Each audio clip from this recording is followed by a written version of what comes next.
ഇന്ന് നമ്മൾ വായിക്കാൻ പോകുന്നത് റോമ സുവിശേഷം 15:13. പ്രത്യാശയുടെ ദൈവം നിങ്ങളുടെ വിശ്വാസത്താൽ സകല സന്തോഷവും സമാധാനവും കൊണ്ട് നിങ്ങളെ നിറയ്ക്കട്ടെ.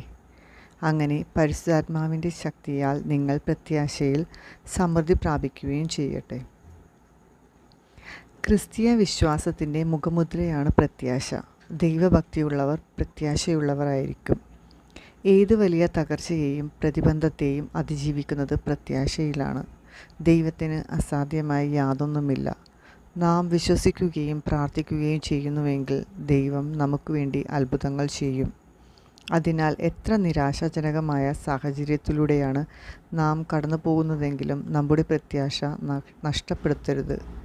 തിന്മയുടെ ഏറ്റവും വലിയ ആയുധമാണ് നിരാശ. കർത്താവിൽ വിശ്വസിക്കുക, അവിടുന്ന് നമ്മെ അനുഗ്രഹിക്കും.